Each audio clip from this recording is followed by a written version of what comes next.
I was just sharing with them that one of the things that has happened in modern spirituality is that um, God has been made into a force field. Or we say the energy called God. So if God has become like electricity or magnetism, then what is the relationship that we can have with magnetism? We can't pray to magnetism and say, Lord, help me. So He is the source of all things, source of all energy. And remember that He is the supreme intelligence as well. And He realizes how limited we are in our intellect. Therefore, He has made Himself available to us in the form of the Atma within. This Atma can be approached in whichever way that our intellect allows us to approach it. It is only our intention which is important. Our intention to love God, to surrender to God, to follow His will is important. What representations we make, and which form we take the Atma to be, how do we revere it, is not primary.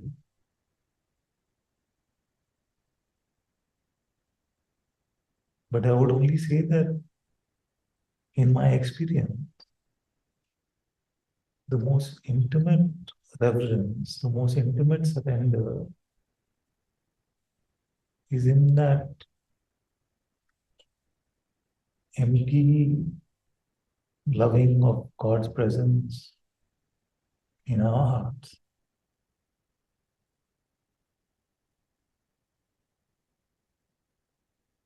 So silence in the form of conceptual emptiness, heart full of receptivity, love, openness,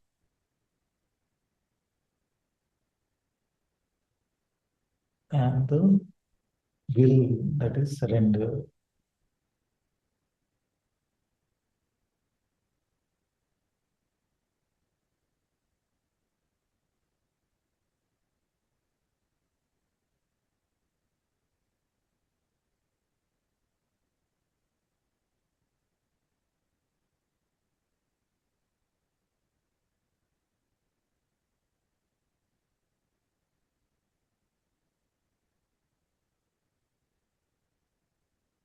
The sense of presence. So I'm saying that although all forms of approaching Him or her as whatever aspect of God we can relate to, all forms are acceptable, and yet the most intimate is when we are empty of every notion,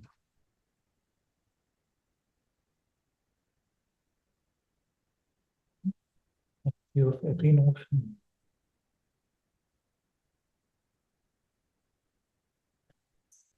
Open and receptive. Yeah,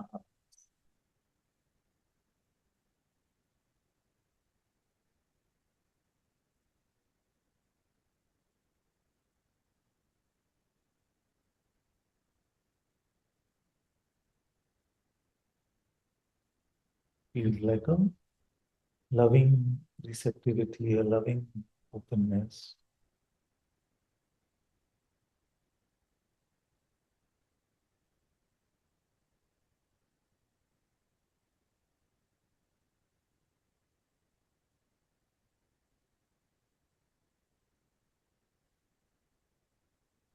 Very important to practice this.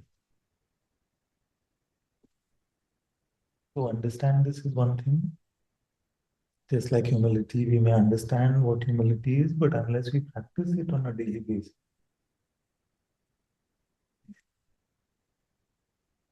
till we don't practice an absence of myself, God's presence will not become that apparent.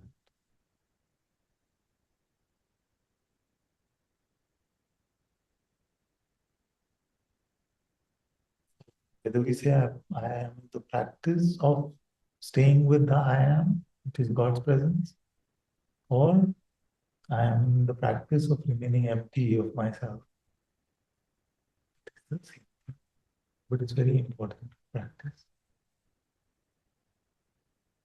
It's important to practice because Maya. As soon as there's waking state, there's Maya. Maya's job is to make us believe that we are somebody that we are not. Make God just a conceptual idea, not a living presence, and pull us in the entire day till we sleep in that mode.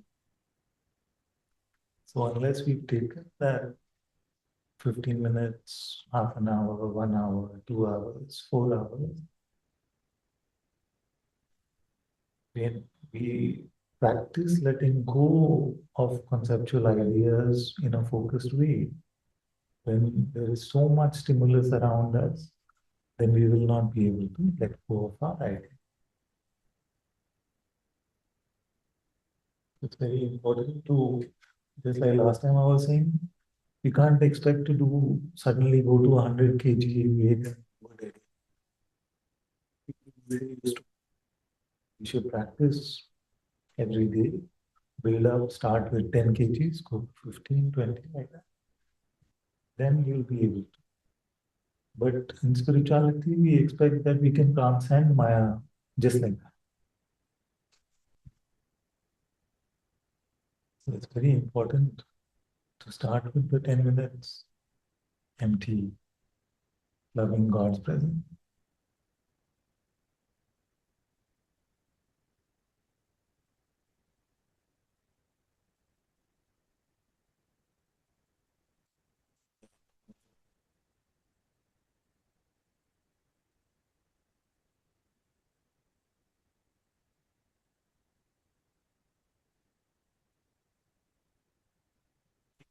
Give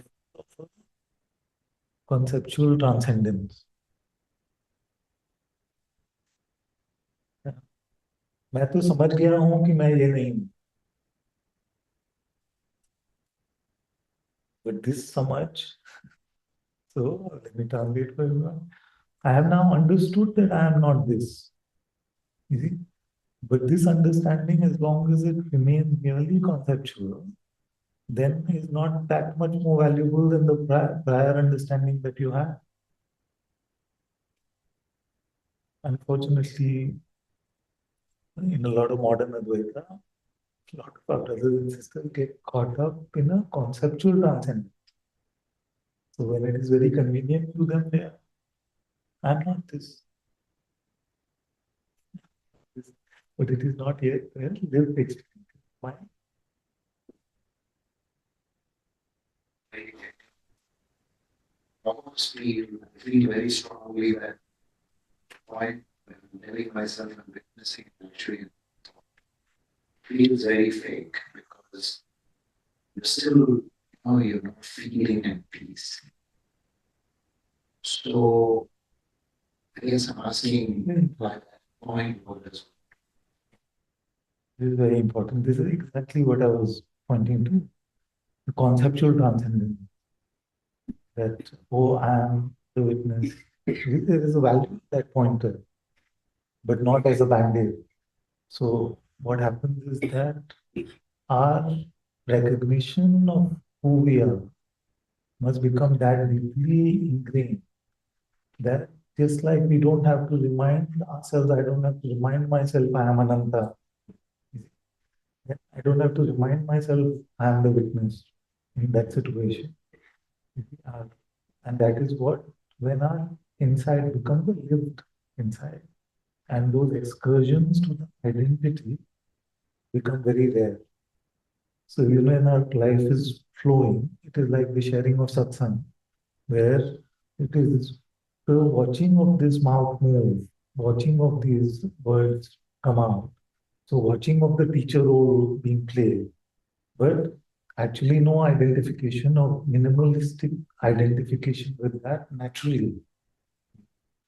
And so what to do in those situations is not really the important question. Really, because most of those situations are write-offs. Can't do anything about those situations. What do we do in the rest of our time? You see? And depends on what do we do in the rest of our time, that those situations then become milder. So it is said that God either calms the storm or calms us in the middle of the storm. So if you've truly lived in God's presence, if you're truly living in God's presence, one of these two things more and more starts to happen naturally. That either the situations themselves go away, or in spite of those situations, we are in that calmness. You see, but we can't do it then. You see, because the mind will also come and tell us, see, then what do I do at that point? No, it is the rest of the 99.9% of the time. What is it that we Just to realize, there are way of situation. Many times I go to work and ask you, the light here,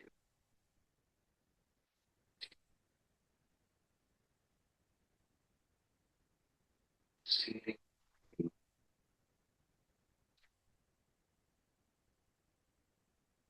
me feel that they feel that it want to say contrite, feels in sense that I feel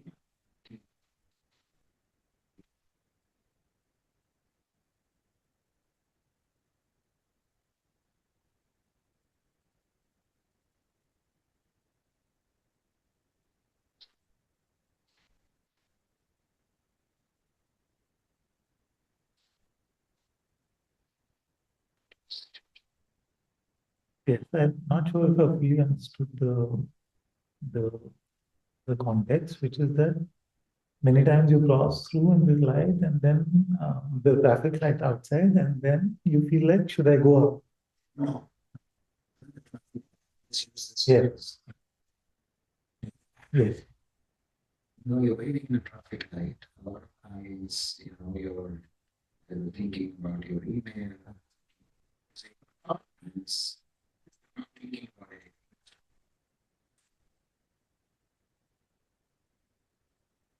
While even when you're not in a day-to-day person, little check box in your head saying, okay, I did my small self and I feel just observing. At least in my mind, there is a thought that that's also another. Very, very, very good. That's a very, very good question because it is so subtle. So subtle. So many times what also happens is because we speak of empty, let's be open and empty. So we become, I don't know how to put it in words, like empty, but with that tiniest notion that I am being empty instead of just empty. So, so that is the trick, that when we are being empty, we are not really empty. When I am in the present, then I'm not in the present. When I'm absent of any conclusions or any, uh, it doesn't exert an influence on me, the mind's judgment of my emptiness or full of presenceness. You see? Because if I think I'm full of presence, then I'm not full of presence. And if I think I'm now empty, then we are neither in the now nor empty. So just like a little child is not thinking about being empty, they're just empty. And they just responding, you see, without picking up till there, 2.5 apparently. Till then, we are like that in that natural, very natural. So, so how am I really? It is impossible to conceptually judge. But what starts to happen is that in our true emptiness, the photosynthesis in the heart is happening. Maybe. So somewhere you know, like we talked about progress, which is the transforming of our heart from being a tiny bud to a flower. Although we are not able to perceive this in any way, we have to be doubtful of any perceptual ideas of change or transformation. We can allow the people around us to tell us that. But unfortunately, in the first few years, what happens is that the people around us will tell us just the opposite for Maya to pull us in. But a credible report is that if your friends tell you, you're much more peaceful now, what happened? So rather than the mind judgment, better to stay with that.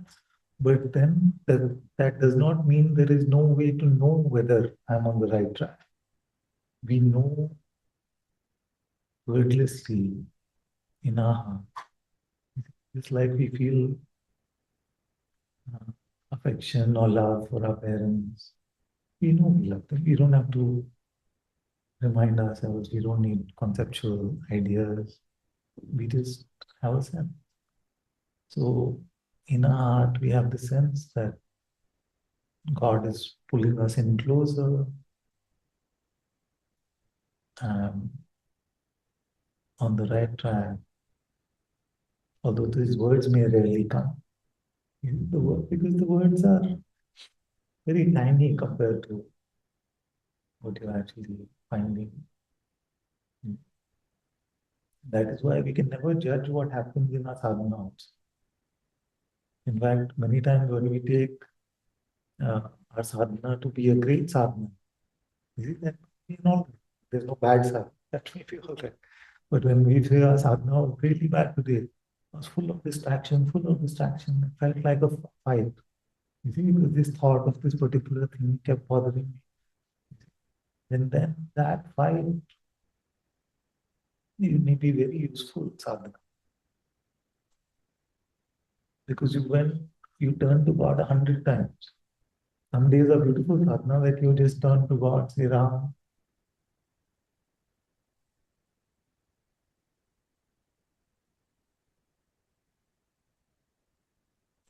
Where 2 hours went or 1 hour went, it's deeply immersed in your heart. Very beautiful. Everybody would say this is beautiful textbook sadhana. But the other days when something happened at work or something happened with your partner or children or something, and you just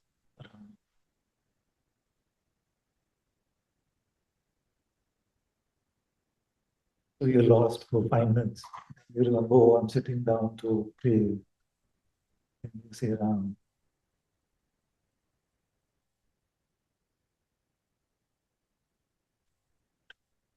In that 1 hour, many such battles. And this builds up our muscles to deal with life.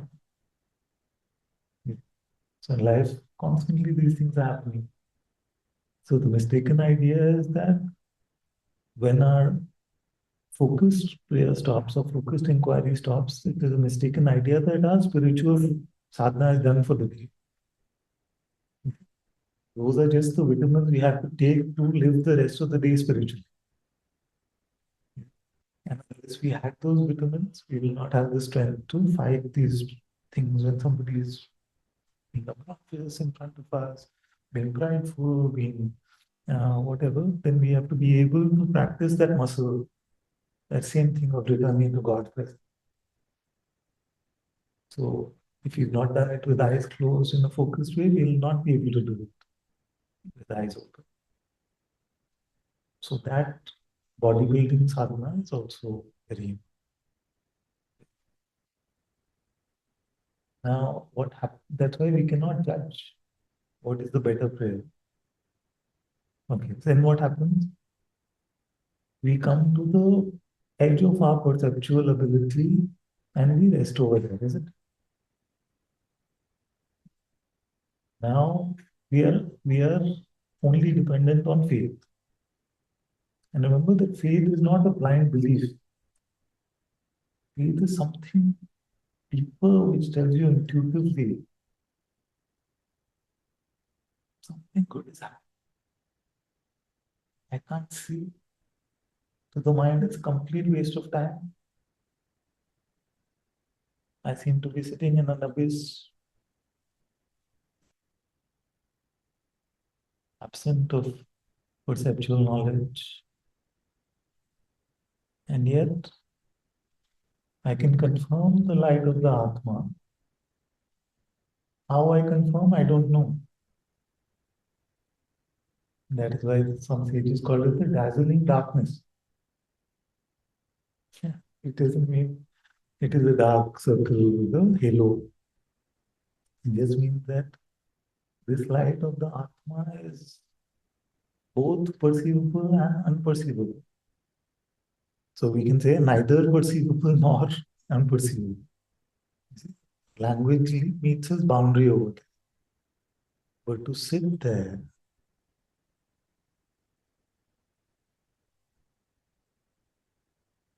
is when in this holy light, which is beyond the realm of perception, is transforming our antakarna, our soul, and making it one with the Atma itself.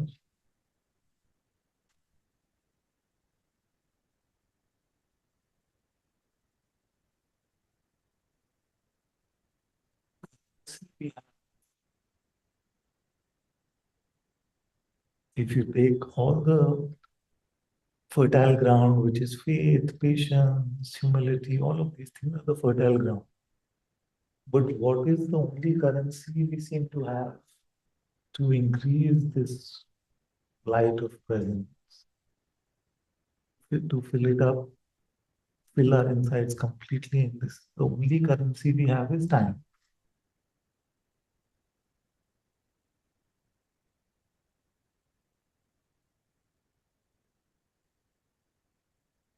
So it's very important to give it time.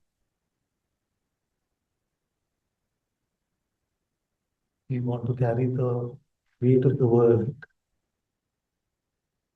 or throw away the weight of the world. We need to be able to give this time.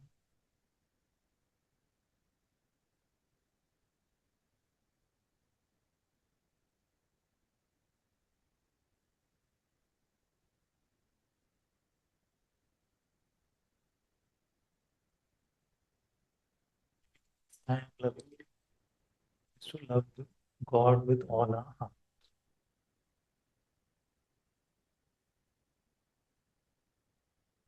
And what is almost the same, just about the same, but not exactly the same at the same level? What is that?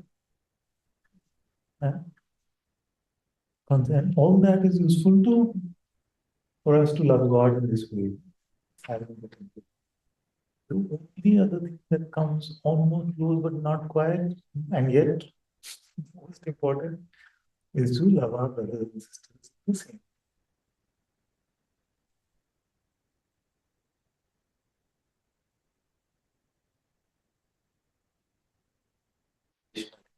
When we are sitting in the heart temple, we are not sitting there conditionally.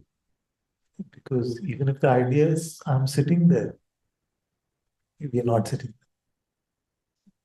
So we have to use the inquiry, the name of God, the prayer, for us to become empty even of the notion of empty, or praying beyond the notion of praying, inquiring without inquiring.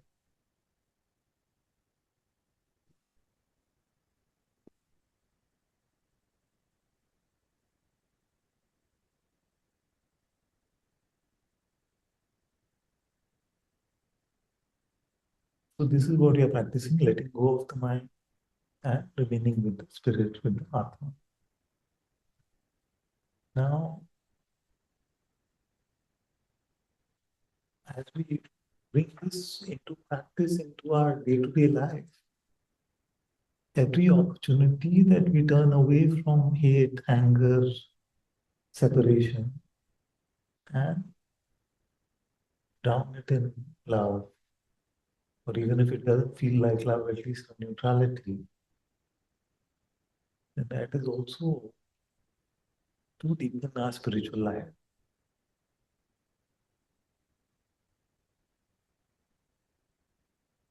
So love God with all that we have, and then love our brothers and sisters also in the same. So the world gives us opportunity to get pulled in Maya, to take ourselves to be separate, or the opportunity to remain in love with God.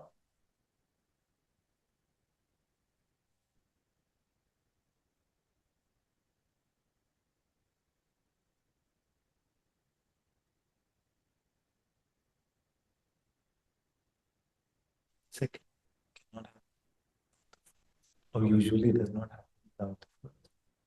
But the more we exercise the second, the better we become at the first.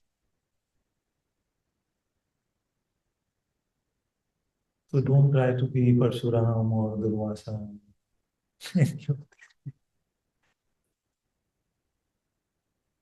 And Mima told us, if you can kill someone with your angry words like Durvasa could, then use them only if you have the power to bring them back to life like he did. Otherwise, you have no right to use it.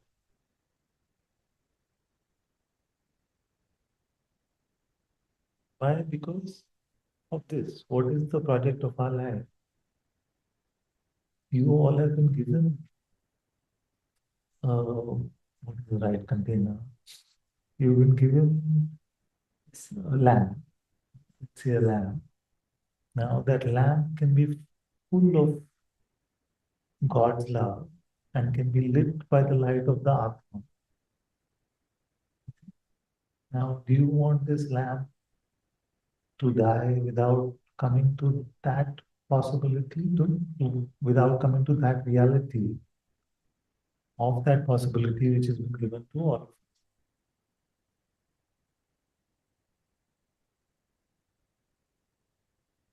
Ultimately, this is the only thing that counts in the end.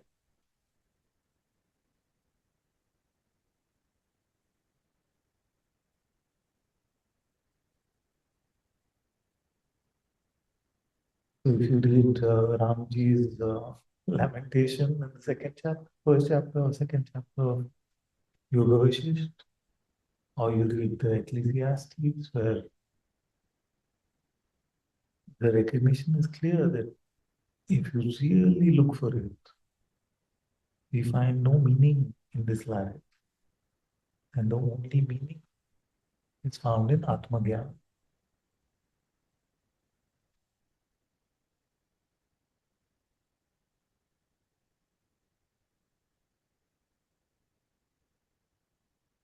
Now, has anybody told you that Atma Gyan is not possible for you? If they have, they are mistaken. All those who say that enlightenment is only for the rare few, they're just talking about statistically what may be happening. But that 1 in 100, 1 in 1,000,000 is you.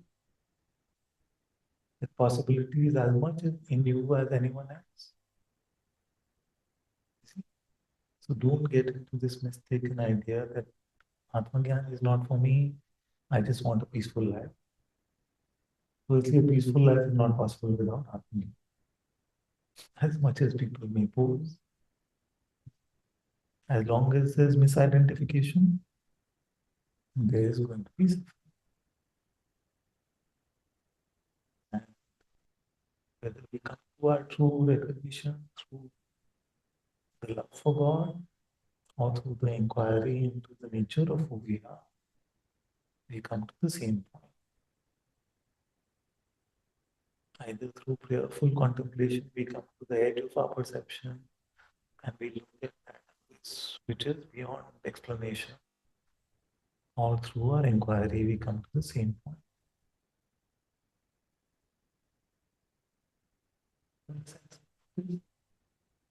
So it is not that you will solve who am I. By saying, okay, what is 7 to the power of 77?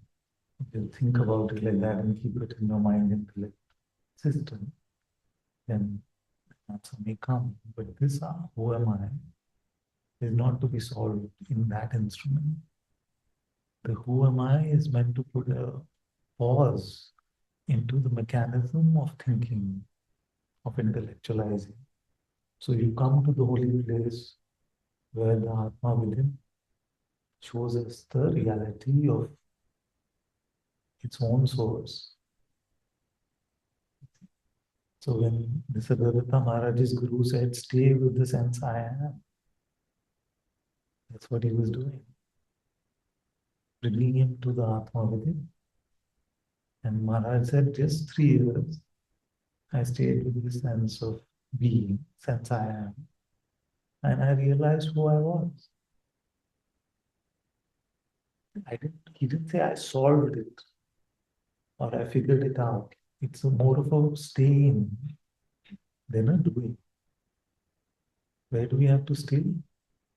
Same place as the Advaita sadhana, Shravanam, Mananam, Nididhyasana, or Lectio Divina, where we meditate on the words and then we pray and contemplate. Or I read the Sufis have 2 steps where they say that we get the aim of something and then we come to the same deeper recognition which is beyond the aim, which is the mental knowledge. So the pathways have to be same. We can divide into religion, but we cannot change our inner journey. So the inner pathway has to be the same. So how to come to self-knowledge is by staying there. Staying in the holy place. What is the best method for you? Whatever brings you to that point. It's not easy in the world to stay empty. Not easy in the world to stay empty.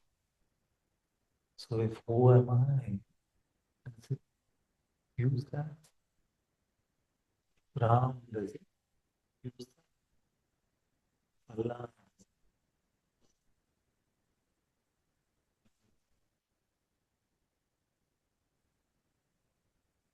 My only concern as your teacher is that I may say all of this for like 10 years, 20 years, and you may not get a sense of what I'm really saying, because that's how Maya works. Are you getting the oneness of all spiritual practices is to come to that conceptual emptiness, full-heartedness, surrender of will. I found this very beautiful. That's why I posted also on the group today that these 3 are the essential components of spirituality.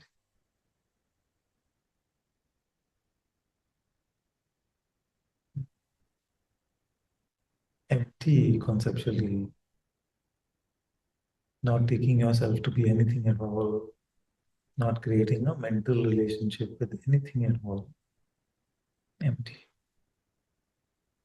Heart open and receptive, which is also called loving. And sense of individual doership. No idea of individual doership. As we practice this more and more in a focused way, this is the eating part. This is the eating part. The cooking part is what gets us here. So is it self-inquiry? Is it prayer? Is it reading a spiritual book? Is it listening to a bhajan? Whatever method gets us here. But remember not to just cook and leave. Unfortunately, that's what's happening in most of the world's spiritual practice is just cooking and leaving, if cooking is happening at all. It's important to be. Don't be scared to be empty.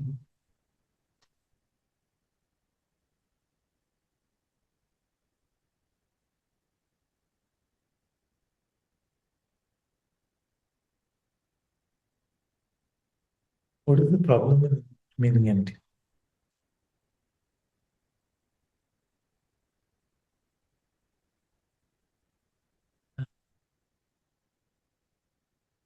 All the things that basically that we are scared. Like the mind produces some fear, saying, no, no, now it's time for something else, or some excuse or the other. Or even if it sounds like a temptation, it's still a fear that I will miss on this opportunity. See, I will miss on this particular thing, opportunity that I stay empty. Why do you leave? Why do you leave? Have you ever looked at that?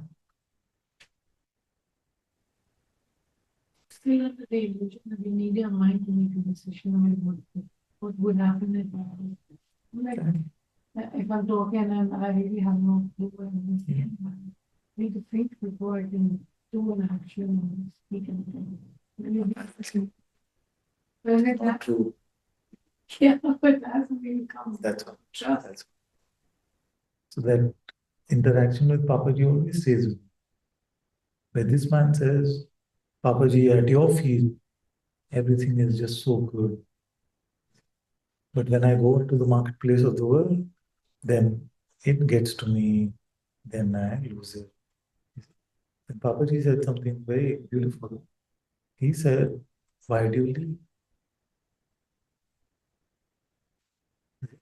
Is he talking about the physical satsang? Physical satsang, everybody has to leave. Even Papaji leave. He's not in that satsang hall all day. But what is he talking? He's talking about this place inside, the holy place. Why do we leave?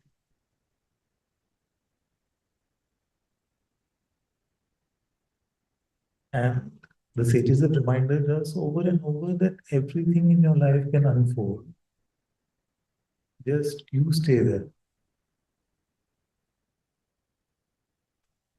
So what is the number one reason for leaving?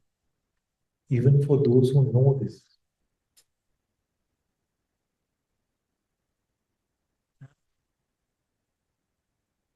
What is the main reason for leaving this place? That although we also know conceptually everything will happen by His will, we want to do it my way. And to do it my way, you have to leave that place.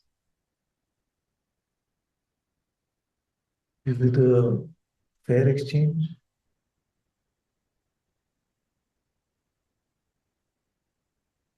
What are we leaving for what?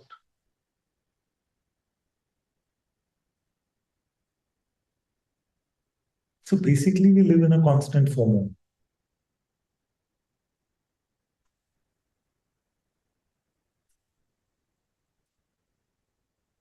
And better,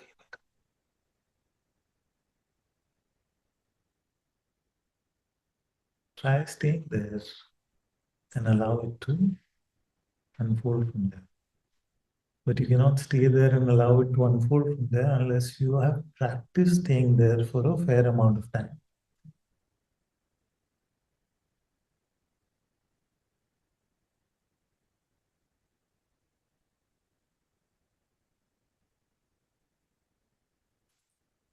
So now, who doesn't know that God is beating our hearts, He's doing the millions of processes in our bodies, everything. And it's everything God is doing. So who doesn't know actually that our life also he is living and he can live very beautifully. We know this, at least conceptually. Yeah, we know this at least conceptually. So when the mind comes and says, no, no, but you have to do this, enough of your prayer, whatever, done for today, whatever, then we go with it because we want it only that way, which is defined by the mind. We must have faith in God. That if I stay in the heart and allow His presence to move my body, to move my mouth, to move my hands, whatever actions need to happen as His instrument will continue to happen.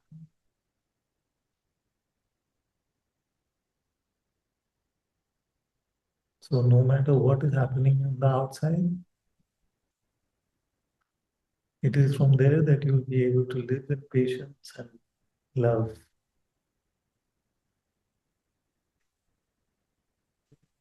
Even on the outside. From there you will not pick up grievances and resentment. You will not pick up the notion of a brother or sister being a sinner.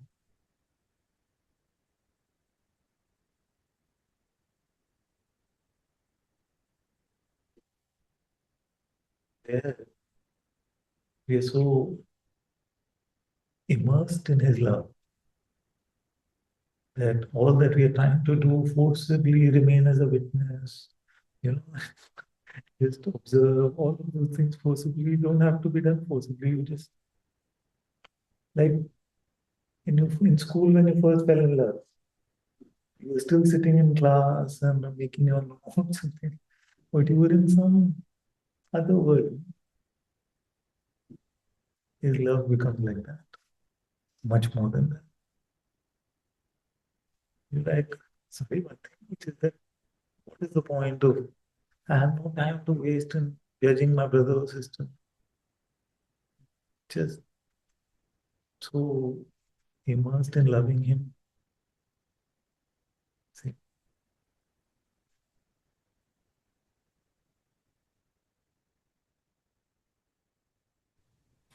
Father, can you hear? sorry. Yes, still can't hear this. Yeah, can you hear me, please? I need help. I need translation. Can I have? Yes. Yeah. Yeah. Can I ask From? Moni to translate for me because I don't speak English, please? Yes. So,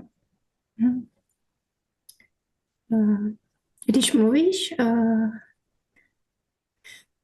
zůstávat s Bohem. Father, sorry, my mic, is it working now? Can you hear me? Yeah. Thank you. So Gabriela is saying, when you're saying staying with God. Je tady strach, velký strach. There is a great fear about it. A cítím, že ten strach je se mnou životy, že se to děje už životy a že se to stále opakuje. And I feel that this fear is here for many lives and it keeps repeating. Už to tak nechci mít. And yeah, I don't want to have it like this anymore. Can you help me, please? Please, can you help me somehow? Yes. There is no trust to God, but my heart wanted. Celé mé srdce touží po Bohu.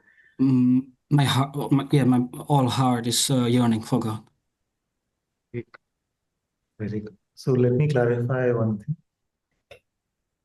When you are facing inwards into that infinite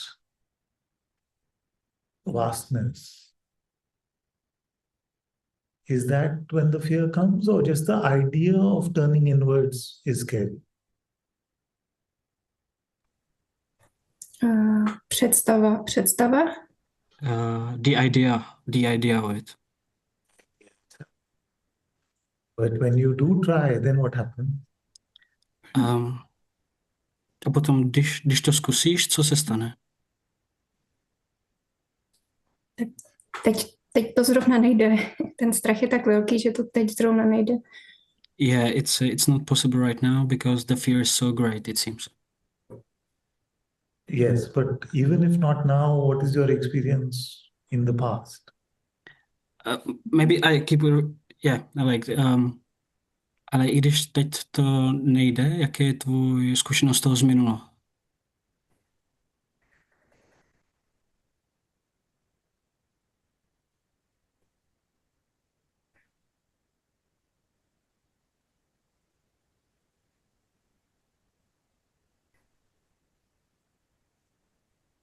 So don't worry about anything for a moment. Just close your eyes. And if it's too scary, just open them back. But as long as it's manageable, just keep them closed.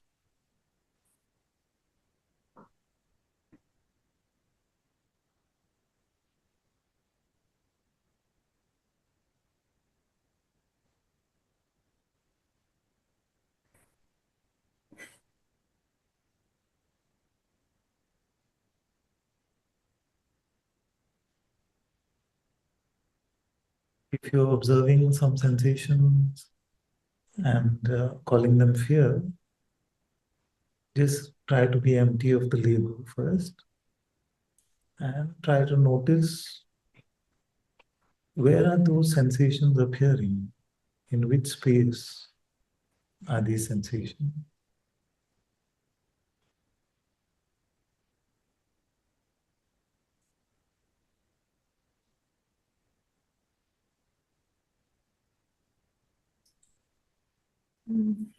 Pocity jsou v těle?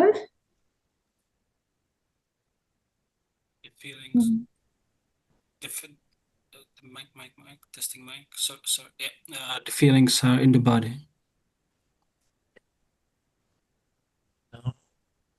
Is that your experience when your eyes are closed? That the sensations are in the body, or are they in some space which is indefinable?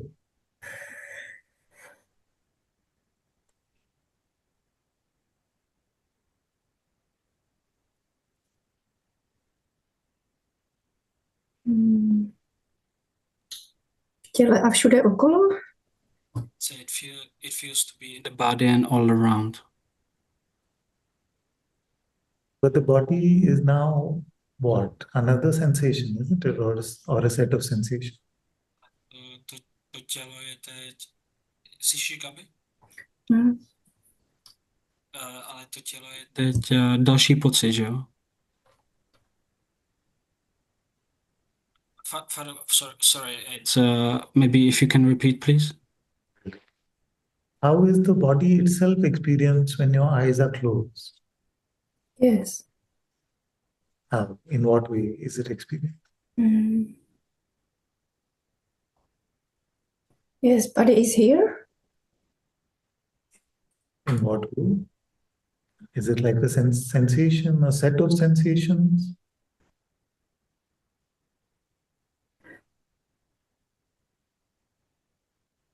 I don't understand, Monica, can you translate? Gabinko, dej si zase sluchátka, prosím. Sorry, maybe it's best father if you can again repeat and I translate to Gabriela. The question is that when our eyes are closed, then there is no visual perception of the body. No. In that case, how is the experience of our body?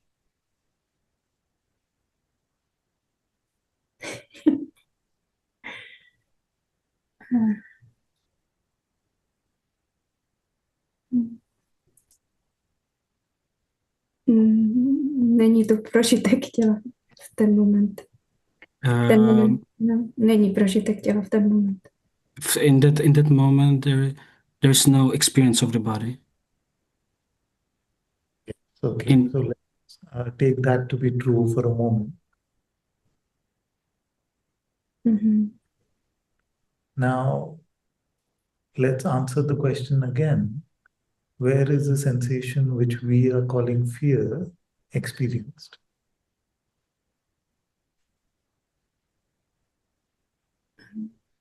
In my head?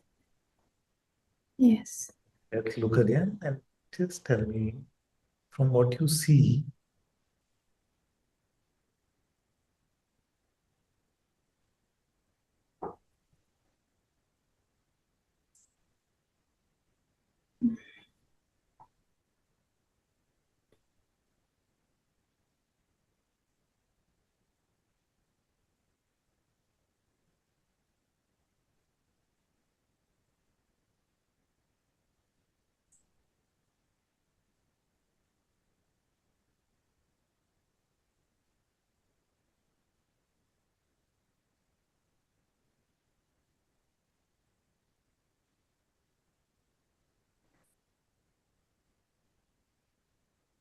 Is there a feeling of contraction that we usually call fear? Mm. Yes. That feeling of contraction, what is around it?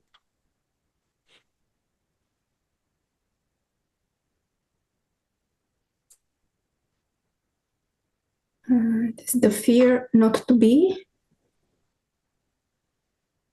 Let me ask again. So there's a feeling like a sensation of contraction. Yes. What physically surrounds this?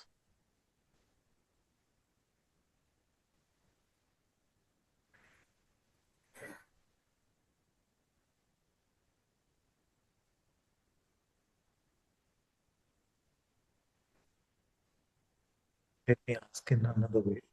Gently just poke your hand.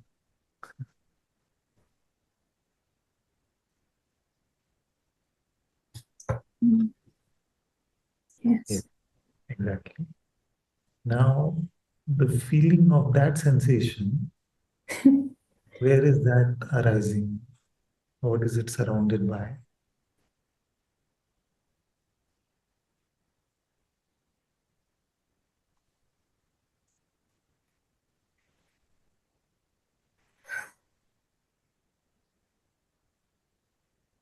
I feel love.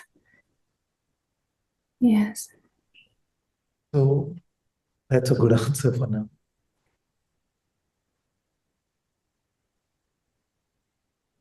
But do you notice that there is no individual there to experience the sensation? Mhm. Yes. There is no Gabriella Yes. or Ananta Yes. or Muni who is experiencing any of these sensations. Yes.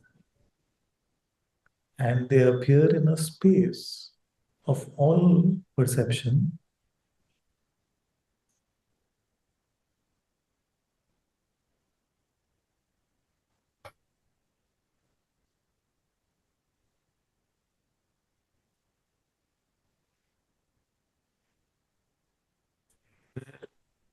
In that space, there is nobody who can be attacked or hurt by the sensation. Mhm. Yes. So this fear is a pulsation, Mhm. like a vibration, Mhm. Mhm. which is appearing in the space of your consciousness. Mhm. Consciousness cannot be hurt by it.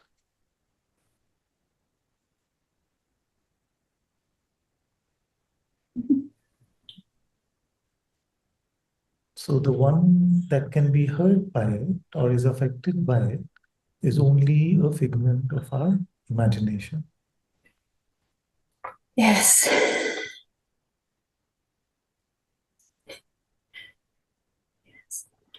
So then we just have to allow it to happen, knowing in our heart that nothing can happen to me in this.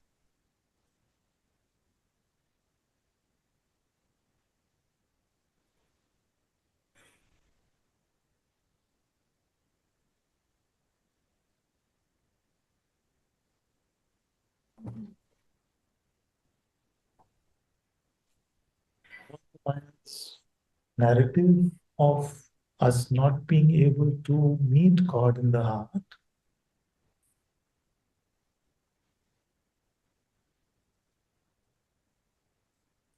surrender.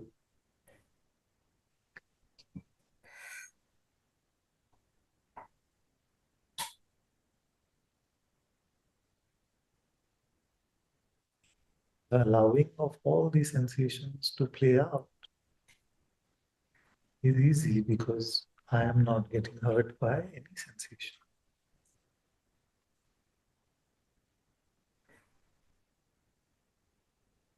But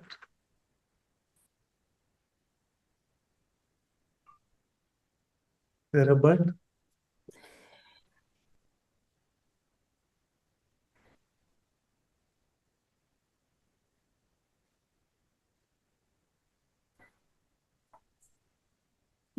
Cítím jenom, uh,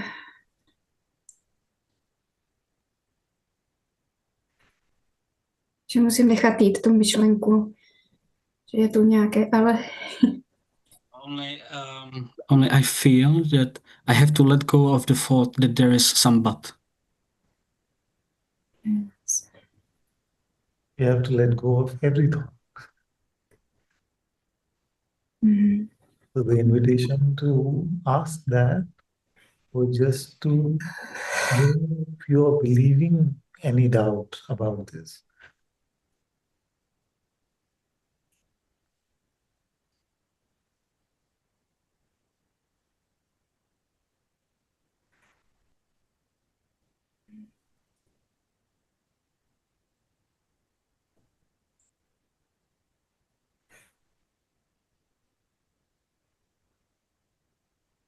Maybe there is some but I don't know what but it is.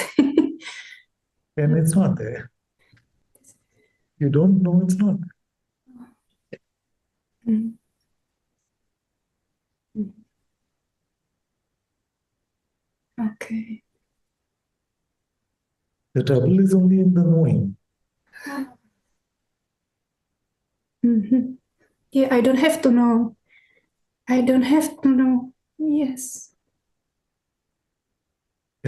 To be what I am, I don't have to know. You don't have to know. Or let me put it another way. This English you understand? Not every word, but Okay. something. We'll Yeah. let me translate if you can. Mhm. We can say to really know who I am, I don't have to know. Mhm. Another way of saying that is that there are three ways of knowing. Mhm. The first way of knowing is through perception. Mhm. The second way of knowing is that I have an idea of it or a thought about it, a concept. Mm. Maybe I have concept. Yes. Maybe I have concept of about God. Yes. So in both of these way of knowing, the truth cannot be known. Mhm. I understand. Yeah. Now, there is a third way of knowing.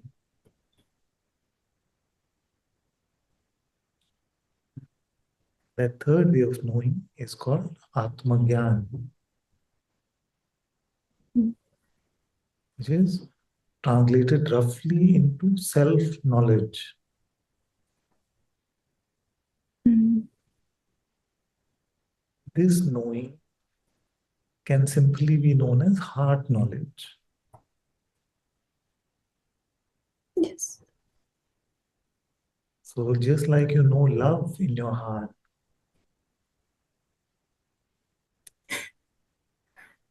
you don't need a thought to confirm it.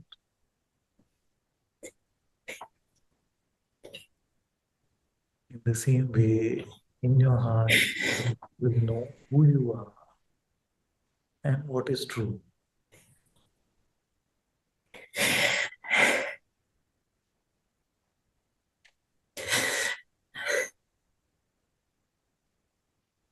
This is called Atmagyan or intuitive insight.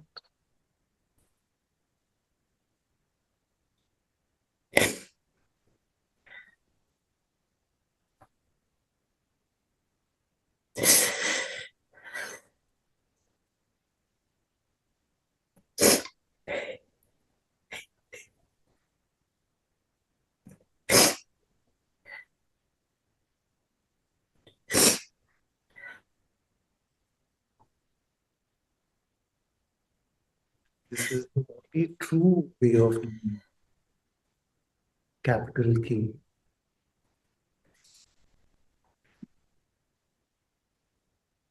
All that is important, all that has any value, it is love, beauty, truth, God's will,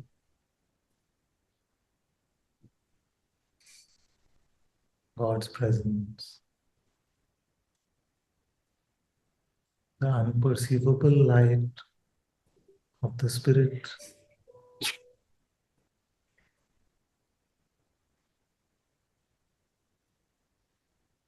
All of this is known without knowing in our senses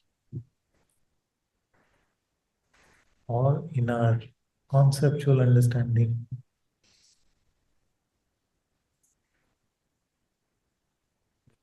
The presence of God in our heart.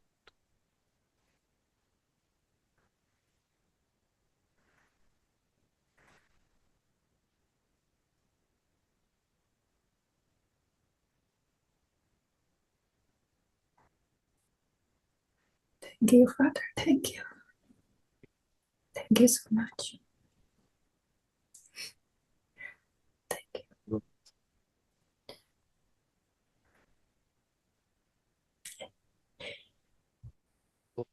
All spirituality is about relying on this knowledge alone, the true knowledge from the presence of God.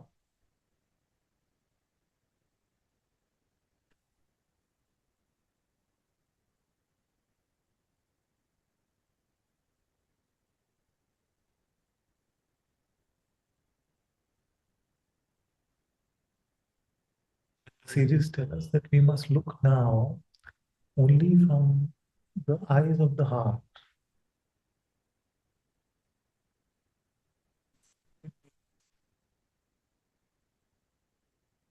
When you look from the eyes of the heart, you see only oneness, you see only love. But if you look from the eyes of the world, these worldly eyes, then it is suffering, problem everywhere.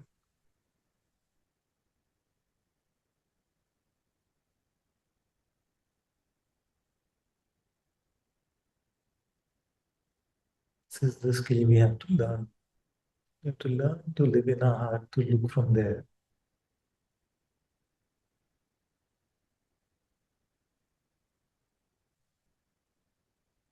Live in that submarine inside. Stay there and then just through the periscope you see what is happening in the world, but don't leave that submarine. You want to make friends with the dolphin? Stop it. You want to catch that fish? Stop it. Please don't leave that submarine of your heart.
So again, I invite you all that your life has a great possibility.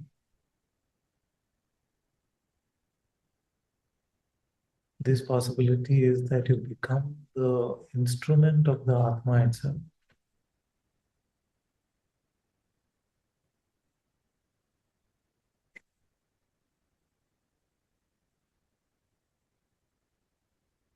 There is no possibility which is worthwhile other than this.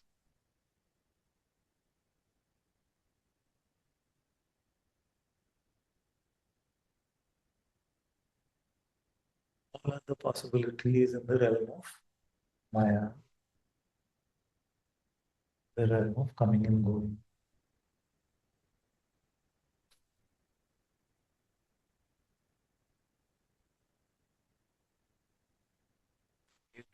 And waste. So, how to live? When you're by yourself, love God with all your heart. When you're with your brothers and sisters, love God with all your heart and also love them the same.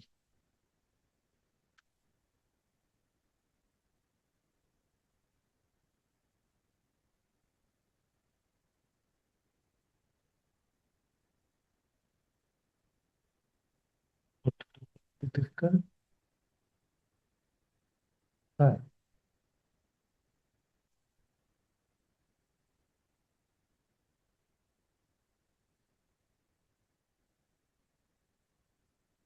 Try without trying in a focused way every day, that trying will be difficult or impossible. So you have to take out that time to love God in a focused way. Otherwise, our spirituality will remain lip service.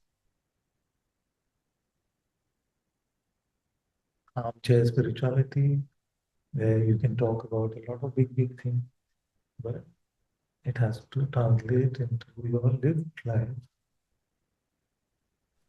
It's not some speculation like politics or some worldly speculation.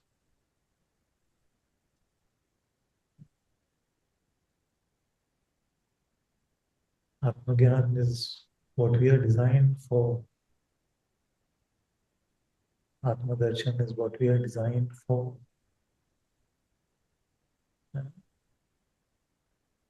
And Maya is designed to keep us away. Between these two, we are living this life.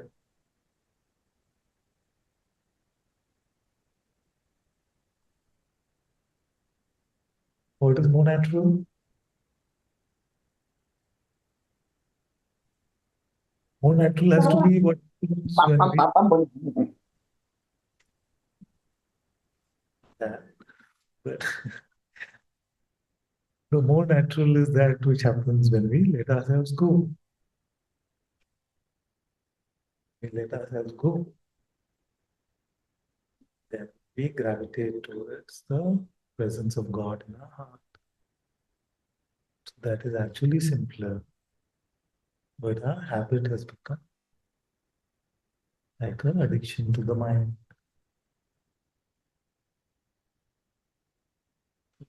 We come to satsang as a rehab from that addiction so that we can return to our natural state.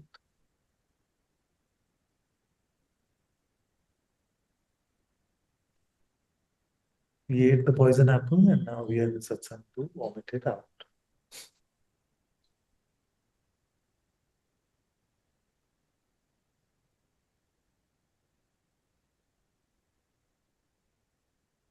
How many of you feel like Atma Darshan is not at all possible for you in your life?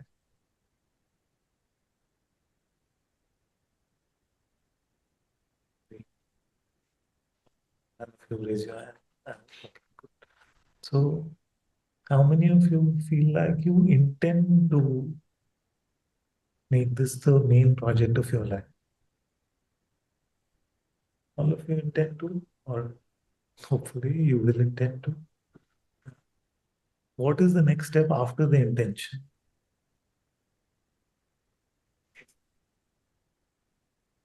have to apply it. The tools are available, the pathway has been shown to you. You have to give your time. I say this almost in every satsang. Kabir ji has told us, Maya is the Mahatagini, the greatest con artist. What is she going to take away from you?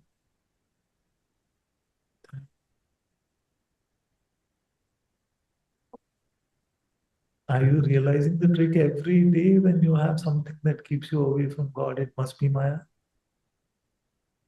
Are you realizing it or no? Or are we still making justification for Maya? The day we stop making justification for Maya and we say, मैं तो भगवान का हूँ, I belong to God, then its snares will stop working on us. Or they will reduce at least in their intensity. But if you belong to yourself, it will not be easy.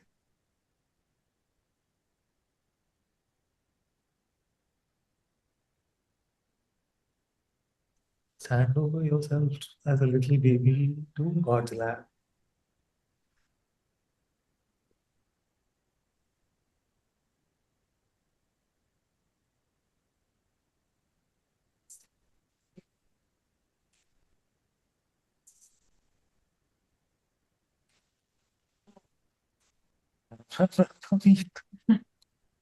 What stops you from being with God? Even if you can't do it vocally, you're eating. You can say His name mentally. You can't say His name mentally, or if you've said it well and deeper, it just happens naturally in your heart. You just have to sit in that temple while all these worldly activities.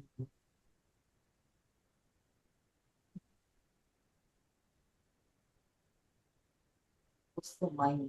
So you have to make yourself stationary in God's temple.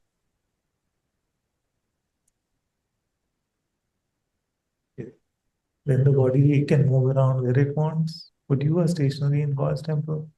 It moves around where it wants, it is fed by the world, it is taken care of by the world, it is taken care of by the body itself. It breathes itself, takes care of itself. What do you have to do? Yeah? You have to stay there. Right? Right or no? You just have to stay there. I just have to stay there. This mouth is moving, I'm also hearing, you're also hearing, all enjoying.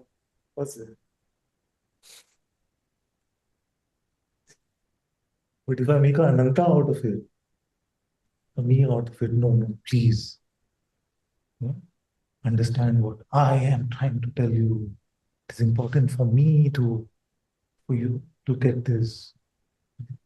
It's too me infected, then I'm not sitting there.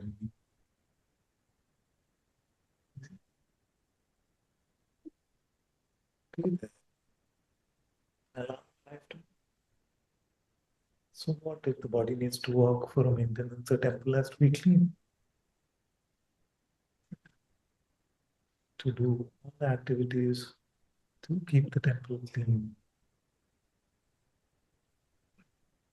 But you are not to waste your time. All of you have one topic on which you can waste this whole day today, isn't it? Is there anyone who has no such topic? It takes only 10 seconds to think. Find a topic on which you can think and waste your whole day. This is the play of Maya. Every day is like that. So let the topics unfold on their own. Let them be resolved on their own. Let the body will flow with God's will. You are not doing anything about it anymore.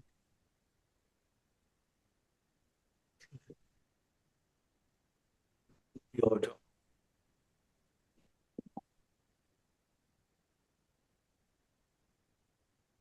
What is your job?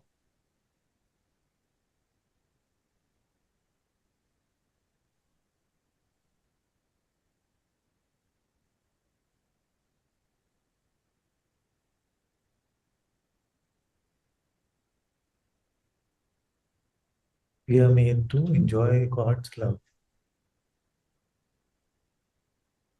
It is God enjoying Himself in this field. We are made to enjoy God's presence.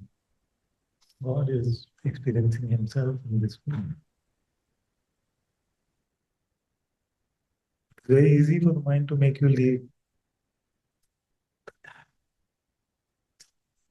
We're very quick to pick up arms. You don't have to do anything. Let Krishna say in your heart that Arjuna pick up the arm. The body will pick them up and it will fight. What is for us to do?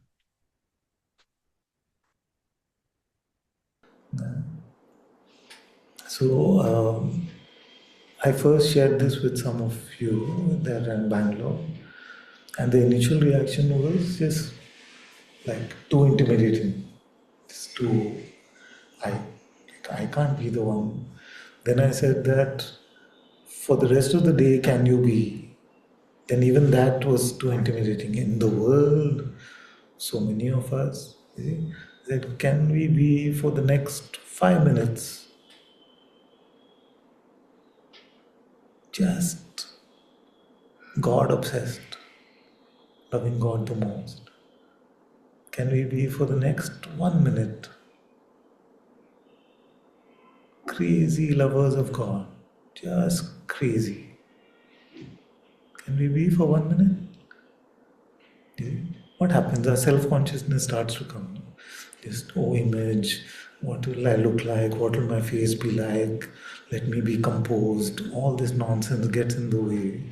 You see, but for 1 minute, be an avaduta, a crazy sadhu who doesn't care about the world. Just love God. Let the world manage itself. You don't have to prove anything to anyone. You don't have to look a certain way.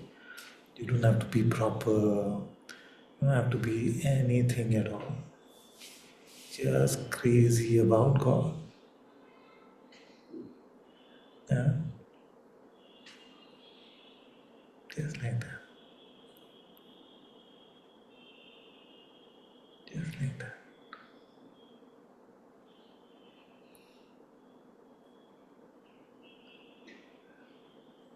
Don't be scared of being man.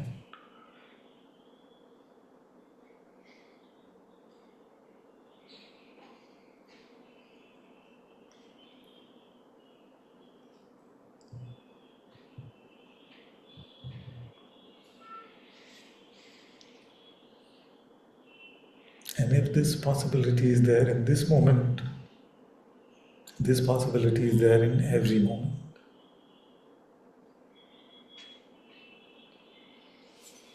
To love God, to be empty for God, that is what we are designed for. And both are not different.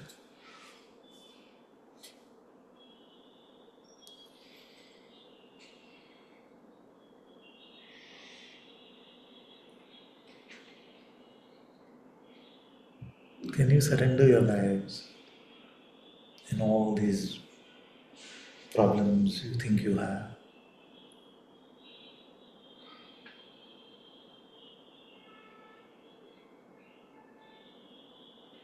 Surrender. Yes.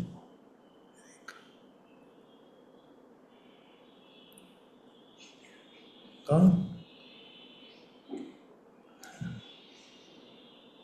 Surrendering. Yes.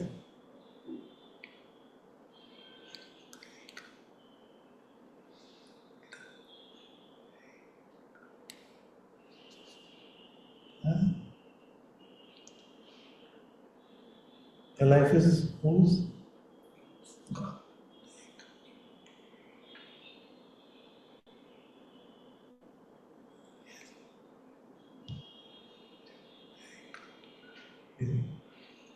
All of you.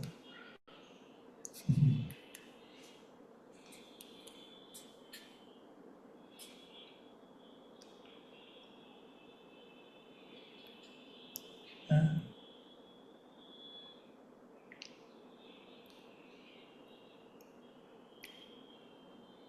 I surrender with no buts.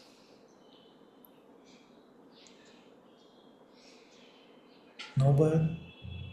I see some but on your faces.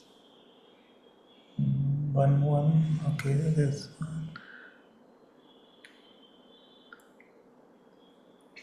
No. Hand it over. Hand it over. Empty, empty, empty. Empty.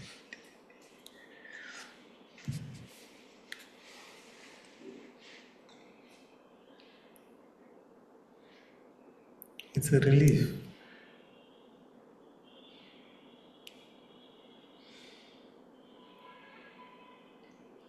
It's a relief for all of you if you were to do this.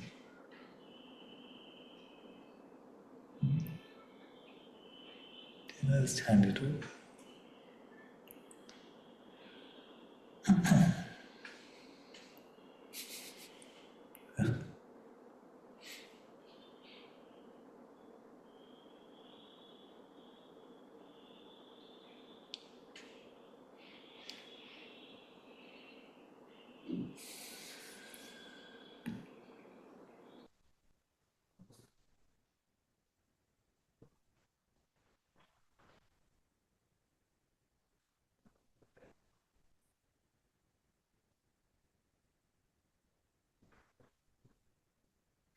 Do you all understand? Because I know Satsang sound was not clear.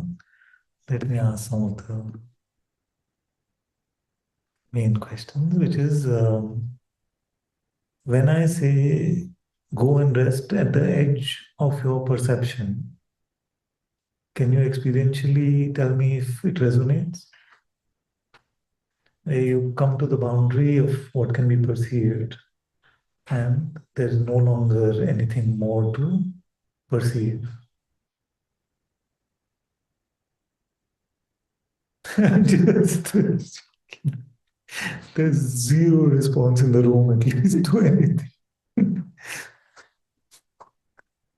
ये क्या बोल रहा है? Okay, let me put it another way.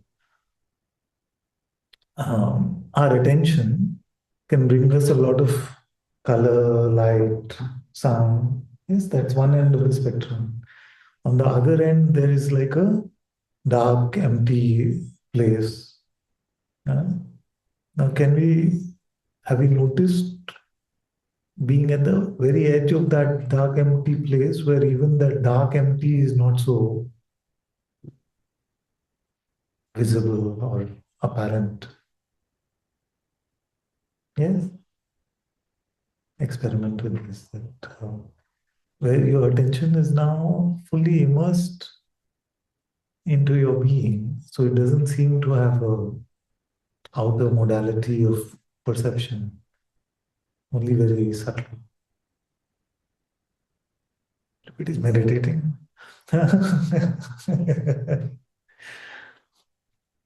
I'll probably share in the group where you can just read that.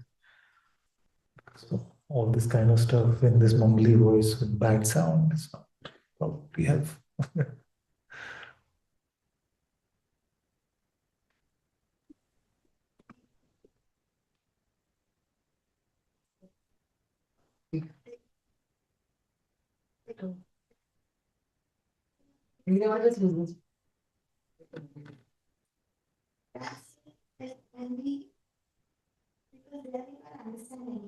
Yes.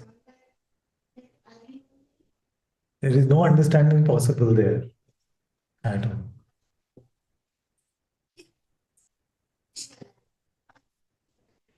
Yeah. Yeah. Even if that aliveness is not perceivable. Yes. How is that known? Yeah. Because we already said no understanding is possible. Exactly. And yet we know that this is the most alive I've been. How do we know? There. Most nourished, exactly. Yeah.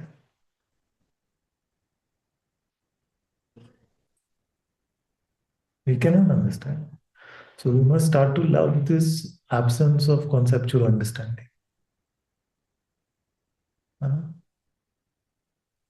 And one Buddhaji said, ये विषयों को सब पीछे छोड़ना पड़ेगा. In all these topics that we burden ourselves with constantly, they have to be left behind.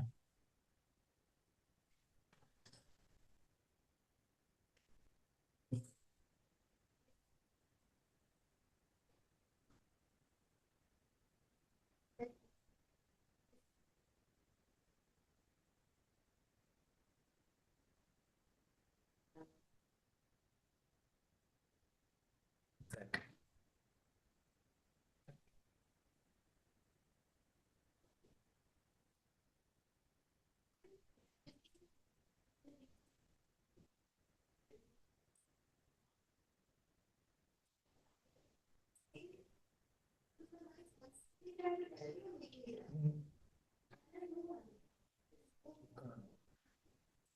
That you can, but when you turn inwards, this is how we naturally find ourselves. The light source and ourselves just coming into a closer relationship. So know that all of Maya is designed for you to turn like that. But spirituality is designed to turn you in like that.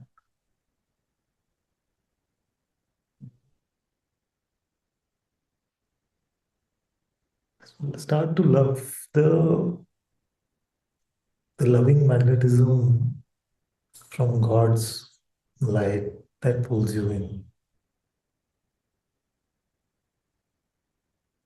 You see? And don't be scared.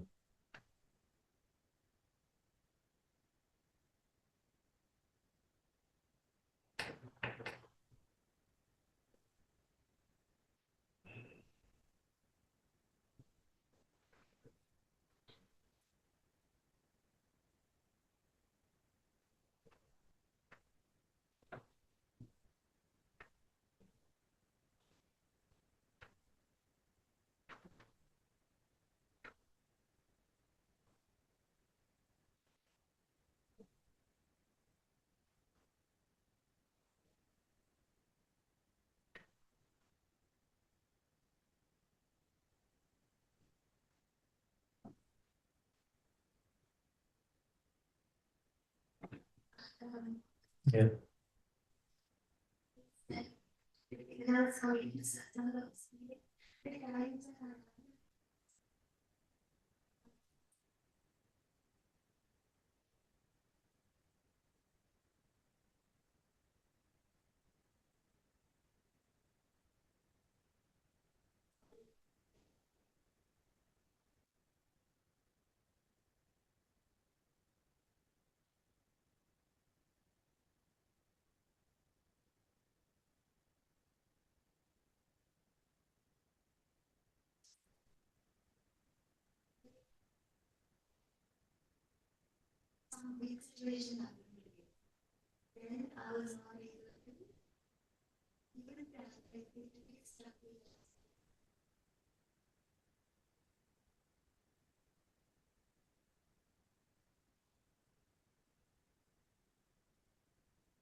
Exactly what we started also with. That we can't do anything really about those times. No? But it's about the rest of your day. So suppose you had a bad event for what, half an hour. Okay, so suppose 3 hours. Then, but the rest of the day of waking state is 12. So then how quickly we recover and get back to God is the key. So suppose, like, I don't feel like there's any 3 hour bad event. Like even in a seeming bad event, you have reprieves and you have moments where you can return to God. But the remaining 12 is what is important. Because if you spend as much of the remaining 12 in your heart, then next time when the same stimulus comes, that 3 hours will become 2 hours, 1 hour, 2 minutes.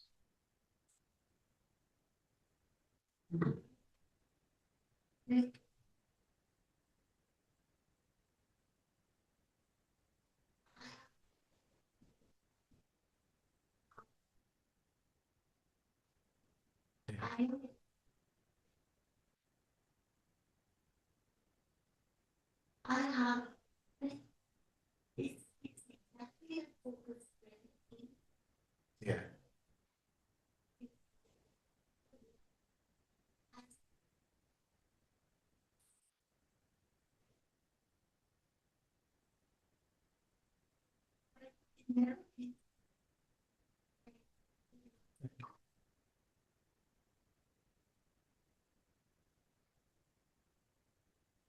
We focus prayer so that we can lead a spiritual life.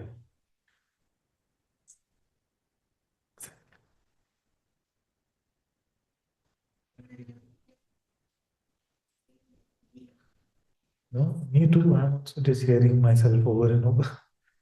I'm trying to learn.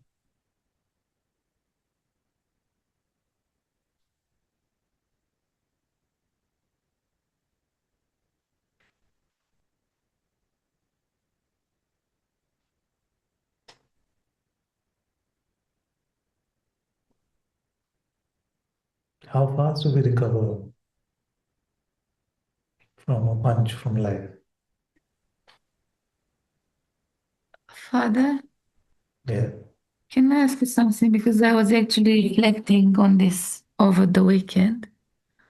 I So what's the see, answer? sorry. What's the answer? Look, it took me probably a long time, but one of the things I realized is that the event itself, thinking about it as a punch, is going to give you a punch in a way, or is going to increase the effect of it and just perpetuate it. So I was going to ask you, because generally what I see with my head is that it's the same typology. It's not necessarily different. So it's the same sort of victim thought. And it might be an energy that, and I feel also the manifest, like the 3D environment, comes and tests you. Because you might think, oh, I overcome that. I'm not thinking about it. And then someone comes and just presents that to you. And even if in that very moment you're neutral and your response to that is sadvik, somehow a bit of energy or a seed or something kicks in, and then you have this, oh, why did I spend my time involved in this, or that was not such a great idea. And then this actually perpetuates the same Maya story, Exactly.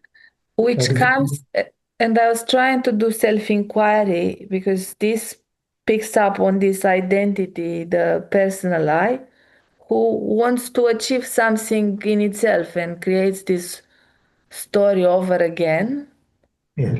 which generally is the same, and it comes on the same maybe fear. Yeah. And then somehow you have this attempt, the Guruji has this metaphor, be like a fish out of the water. So you have this attempt and desperateness. So I need to pray, let's listen to Satsang, let's inquire, let's go to the temple, let's do something about it. But this is also the identity that tries. And at some point in time, it kind of exhausts itself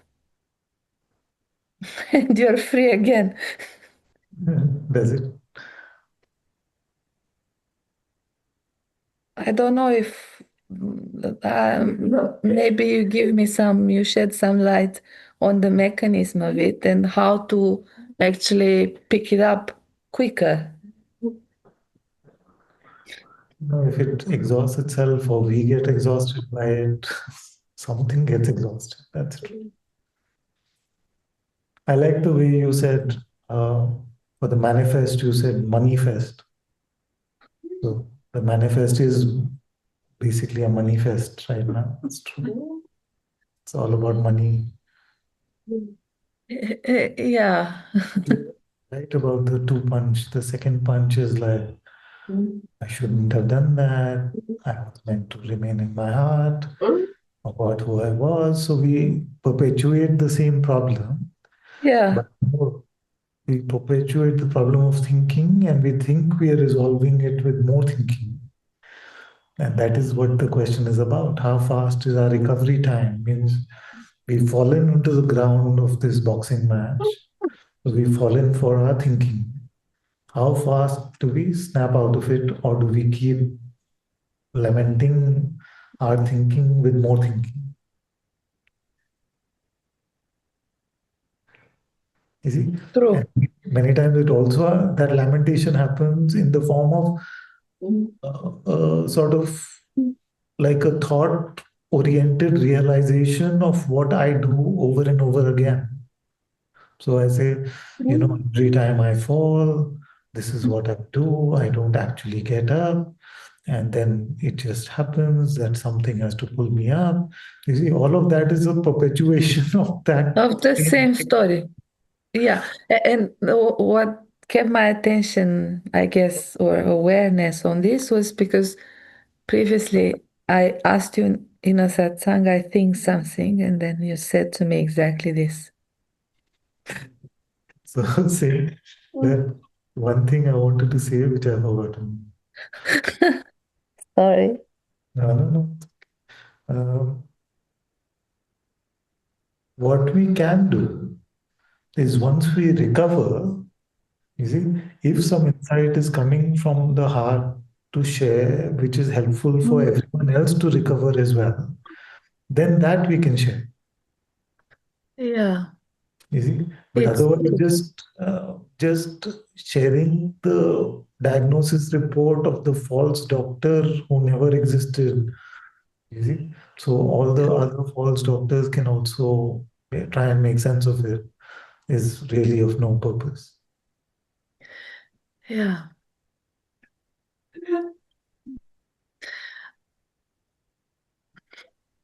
You see, so what I'm simply saying is that our mind makes us not love God as much as we could in this moment. And our mind also gives a report about why we don't love God as much as we should in the moment. Instead of that, we should just first return to loving God fully. And then if God wants to say something from there, then we can let him. Yeah.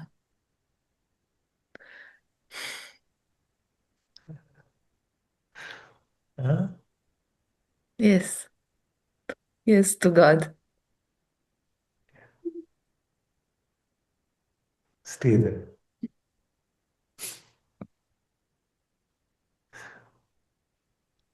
Just stay there.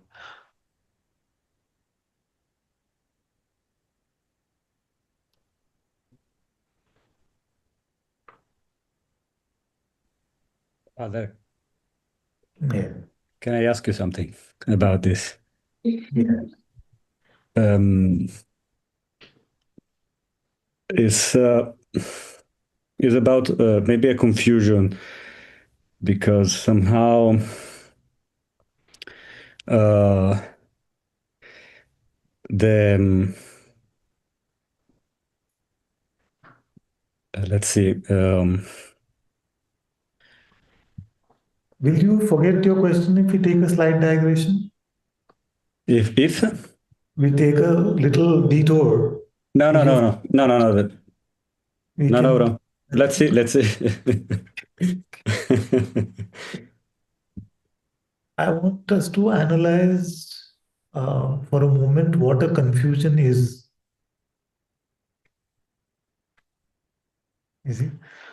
And then maybe we see that confusion is not such a bad thing. You see, what is the confusion? Can you see this? You've seen? Okay, let me give you all 2 minutes to see. What do we call a confusion?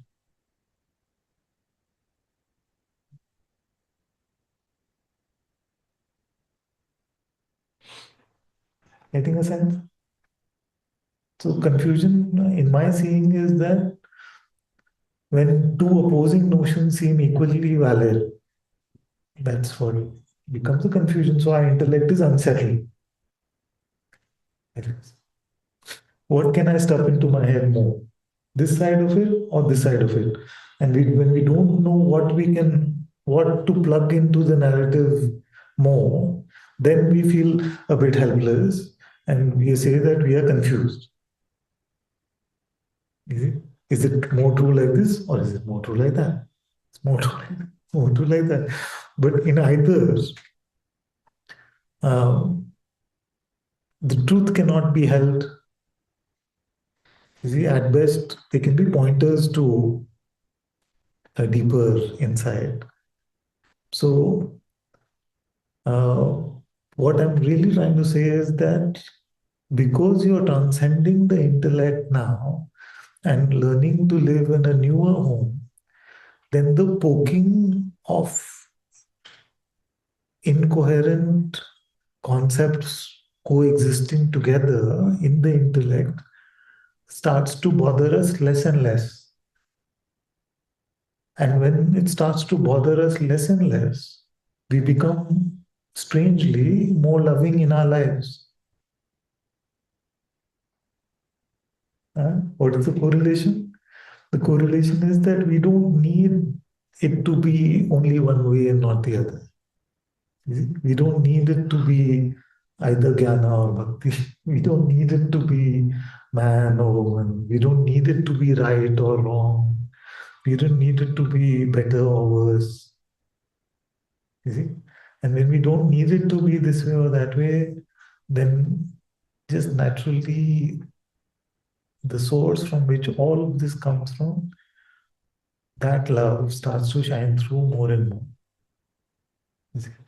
So don't, you can still ask the rest of your question, but confusion is very good if it makes us transcend our intellect and live in our heart.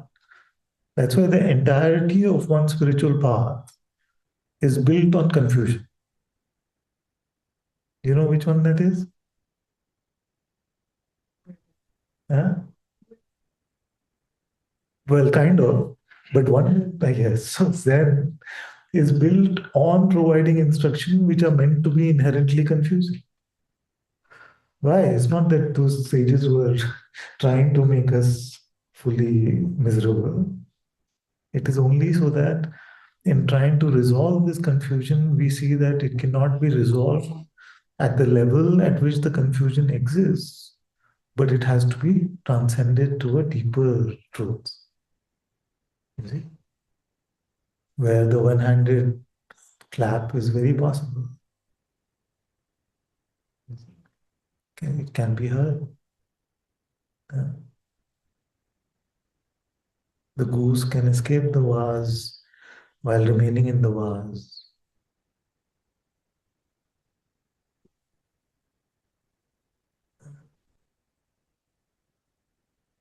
The idea is not just to come to conceptual acceptance. The idea is to come to a transcendence which makes us head empty and heart full. So when you're confused, just leave that playground. Why does the confusion bother us? Should I go left or should I go right? I go to God. I go straight in.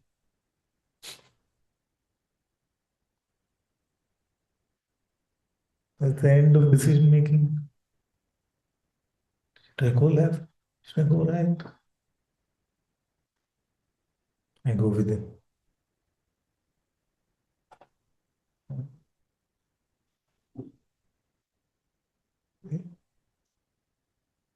Should I take the job? Should I quit it?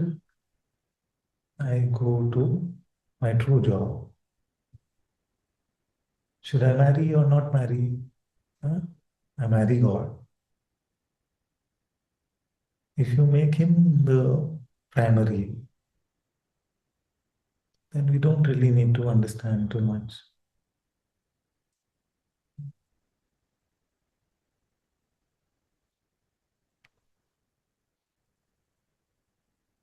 So use confusion, don't be scared of it, don't try to resolve it. Use it to return to the true home. When confusion is bothering you, know that you're in the wrong playground.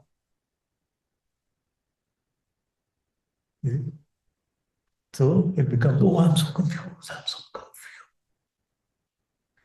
You see? To, oh, I'm so confused.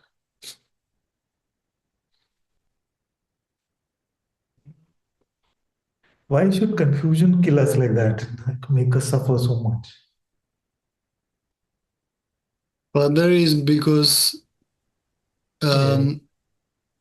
we or I is this one who needs to know what to do. I've seen very clearly yesterday this that I'm not the one who needs to know what to do. Yeah. You saw this one. It's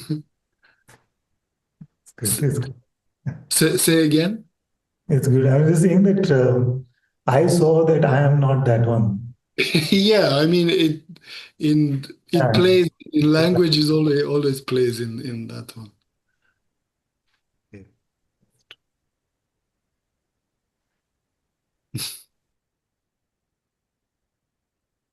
When something makes no sense to this simple child, a lot doesn't make sense these days, then there's reliance on faith to allow the nonsense to end. Because we don't know which side of it is nonsense anyway. And all turns out usually okay. It's quite miraculous. I try to understand too much. Very good. Okay, let's see if Shivam has the rest of his question alive. What if we could, sorry, what if we could celebrate confusion? Too much again? Till now it was fine. Easy for you to say. I have to decide whether to get married or not. I have to decide whether to quit my job and celebrate.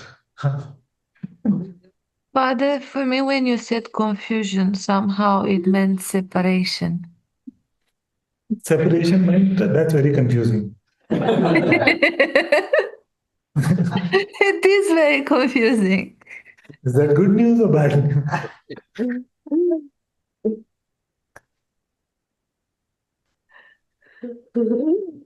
It meant this or meant that. It's confusing. How much to do over this? This, like, not even like either concept doesn't weigh an atom also. But it oppresses us. Yeah. Yes. Because we think we need to understand as if we have ever understood anything at all. Yeah. Yeah, correct.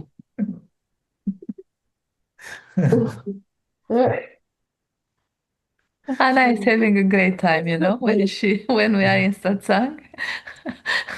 You have a very good student. She is. She is. And I want to say hello. Hello. Yeah, exactly. The most smiling and confused student. Thank you so much. Okay, she won't. Let's see. This time I won't interrupt. No, but I know what you mean, but I'm just joking. But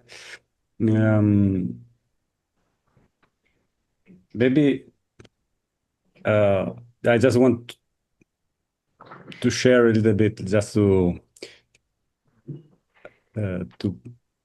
is because I've been seeing more and more that I have been in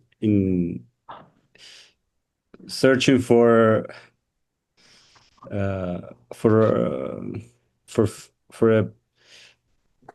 feeling better, or no, I was in I was trying to use your teachings or whatever to feel better somehow, no? And then somehow I've been turning a little bit more into the experience, and into also what you can say, like bad feelings, or and staying there, no, just not escaping feelings, or because I saw that I was using I didn't my ideas of spirituality to escape somehow, no. Yeah.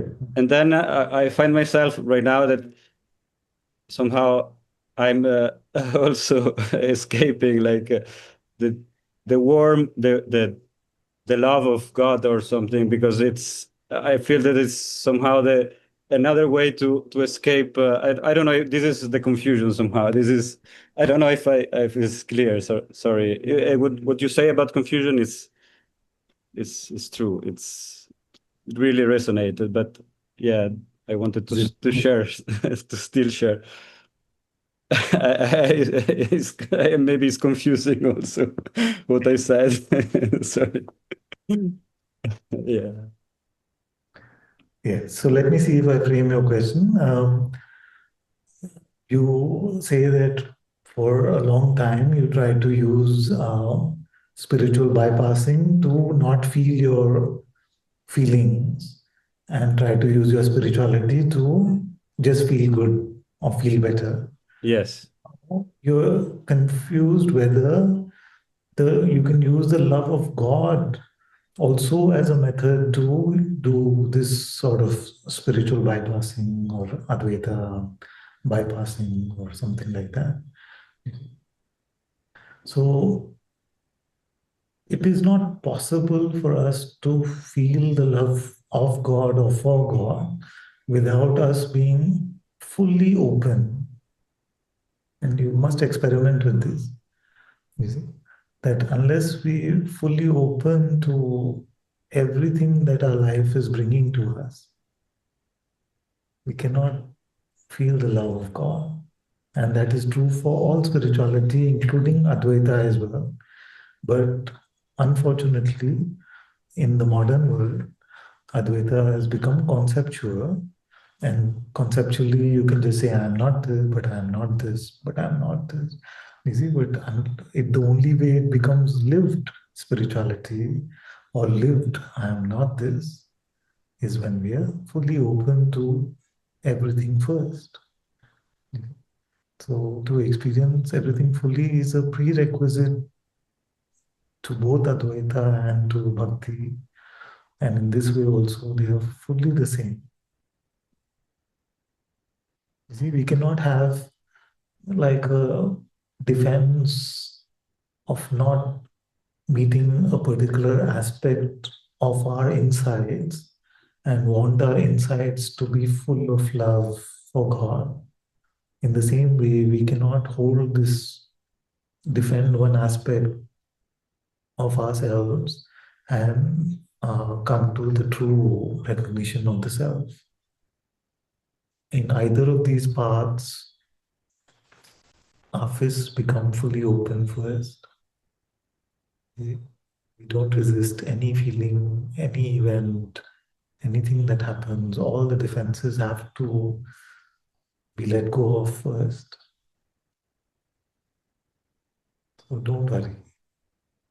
In your attempt to love God, all that needs to be cleaned up will be cleaned up. And as you love God more and more, you will see that all your resistances will be vomited out, cleaned up, cried out. In all these transformative mechanisms come into play when you deepen in your love for God. But to remain empty in loving God, truly done, not just conceptually, like Advaita can be conceptually done, even Bhakti can be conceptually done. So But true love for God comes in the meeting of everything, all the garbage that we've stored up over the years, all the fears that we've resisted meeting, all the muck inside us comes out to the surface and we are cleaned up from the inside. So you have nothing to worry about except just a conceptual narrative of Advaita, Jnana, or devotion, bhakti. As long as it's not just a spirituality in our heads, all spirituality opens us up to everything about ourselves.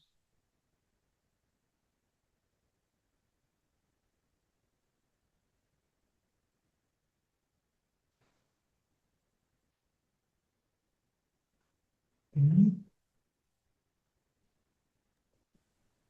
Yes. Right. Yeah. Because somehow, an idea was that also to feel fully, and see that there is, I don't know, a lot of fear and a lot of shame, a lot of stuff that come up. That wasn't. There was this idea that wasn't spiritual, or you understand, or. And so, but right now it's like accepted. This is more like it seems a way to go to to God, or it seems more a more a truer way, or yeah, I don't know. What seems truer for us may change from time to time, but whatever feels true for us in our heart, we must follow that from our heart. So, very good. That's very good. Remember that if we all remember that spirituality is when we are with spirit, Mm, then all the false spirituality will be chopped away. You see? Because you cannot be with spirit unless we offer everything that we have to the spirit. mm, So whether whichever path there is, and we cannot meet spirit if our spirituality just becomes conceptual. So for us to remember the simple fact, see, uh, that lunch means eating food. The same way spirituality is to be with spirit. So, strangely enough, this has been forgotten in most of modern spirituality. And if we hold on to this, then all the confusion about whether we were on the right track or the wrong track will be taken away. Whatever helps us be with spirit is spirituality. Whatever keeps us in our head is not spirituality. mhm, And you cannot go to spirit with clenched fists. We must be mhm, to witnessing that life has to bring to us. And in the pathway to the spirit itself, our fists become open.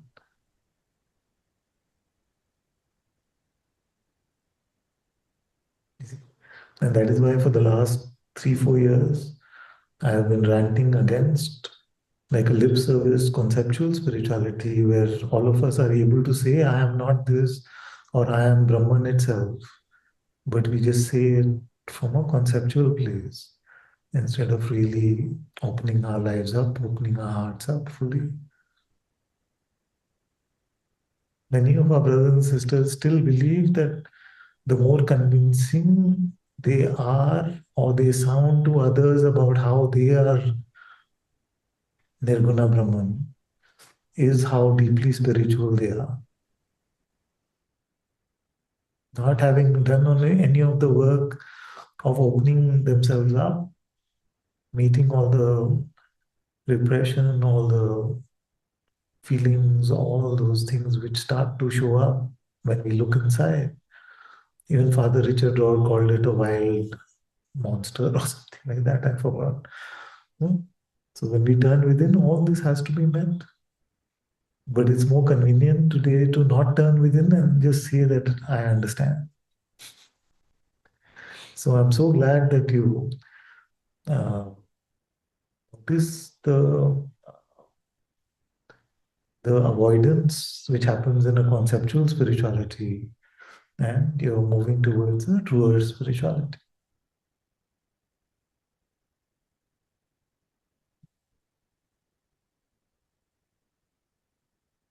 Yeah.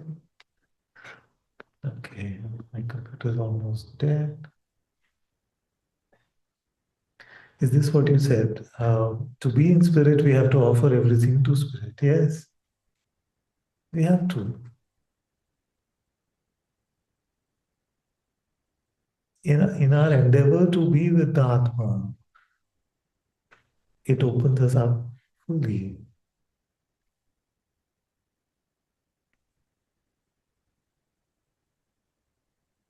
We become like the coconut is opened up and the soft insides have to start showing up. We cannot keep our defenses alive now in this place.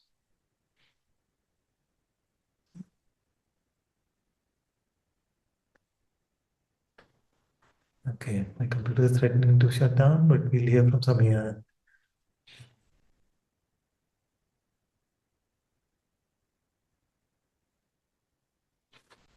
Hello, Father.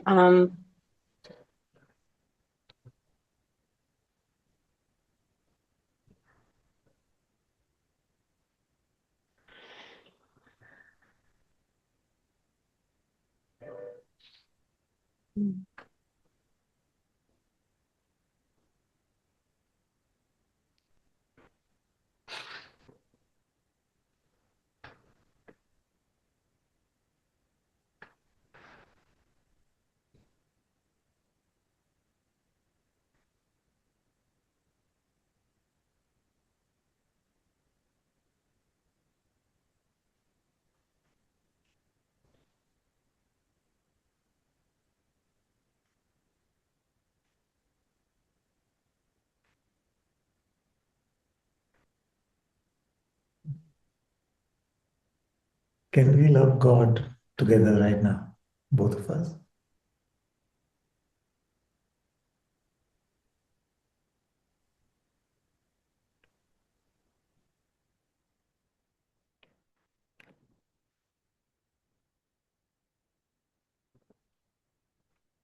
No, we can't. Yeah. I'm continuously trying to purify myself, Father, To to try purify myself. to Puri- purify, yeah, purify. because I'm Um, continuously disturbed. I'm continuously. Sometimes it's easy, but when you say, can we love God? I feel like first I need to purify myself. no. Because this is what I'm continuously doing and it's tiring. Just love God first. He will purify us.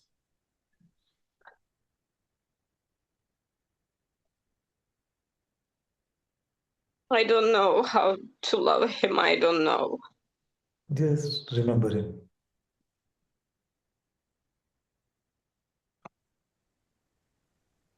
In His remembrance, we love Him. And the beautiful tip is how to love God, allow Him to love you. We make a barrier without realizing. We just have to Allow him to love her. That is how you become irresistible to God. Just offer your heart on a plate. See if it doesn't come. May I ask how? Just Is it, intention. Father, is it just intent? No, I just want to hear, because it can be easy for you, but it's not easy for me, okay, in general.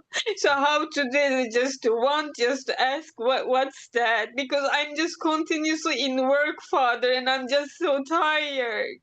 I'm always trying to purify myself, always trying to do something, and always just facing with things, and I don't know how to just, you are saying very easily, but it's not easy for me, so I just want to hear how.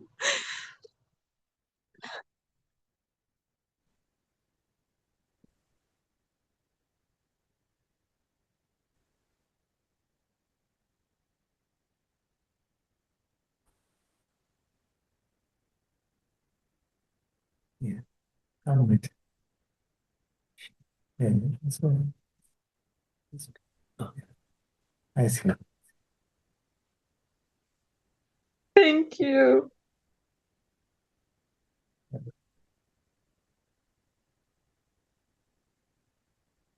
What does the baby have to do to be picked up by the mother?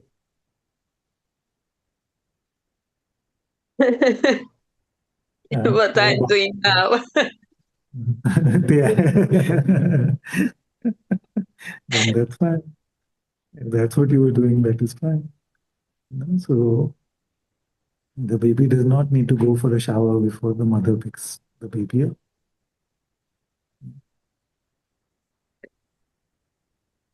In fact, it is the mother's job to give the baby a shower.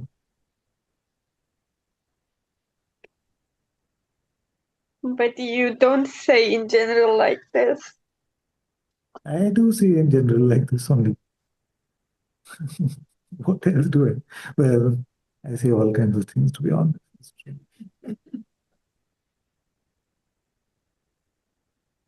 Thank you for coming back, Father.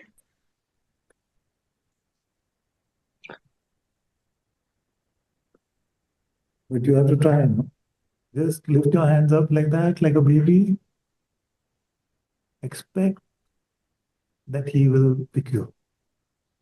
Like, don't have any doubt about it. That's all.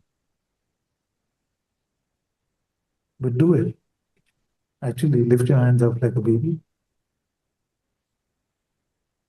Come on, both of us. I'm holding the phone, but just lift up your hands like a baby, saying, Mother, pick me up. And then and expect that it's true. Just have faith, it's true. It just works. It is our innocence that he wants, not our sophistication. The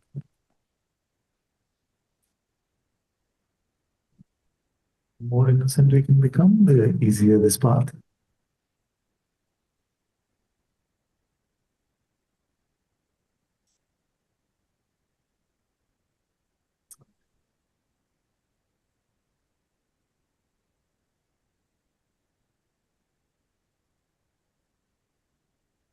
He didn't come. I don't know. Let's try again. No, like my seeing of his coming, if I feel pure in body, in energetically, if I am pure, then I will take it as his come. I'm just it's not addiction, what's the word? What's the word? I'm crazy about this purification thing, Father. I don't know. Don't be crazy about. Be crazy about God, not about purification. Did I say about purification? Huh? Did I say about purification anything? No, but for me, it's same with God. So It's same. What's same? same with God. God. Yes, it's This God. Yes. purification, What's same with God for me. Steam or shame? Shame. Steam or steam? I can't repeat. Yeah, it's so sweet.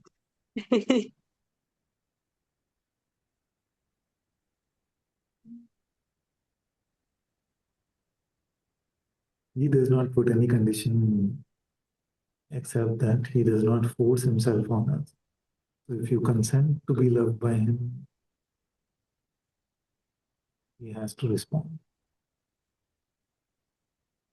Father, Mm. may I share something with you? Yeah. I feel like I have this connection with God always. I'm crying, he comes. There's no doubt, he always comes. It's okay. Look at that. Good. So, but he only comes when you cry. Huh? He only comes if you're crying. No, when I don't cry, he's with me. when I feel separate,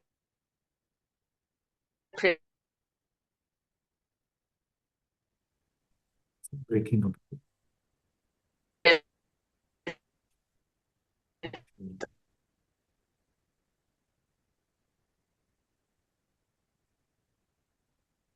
Sorry, they don't hear me.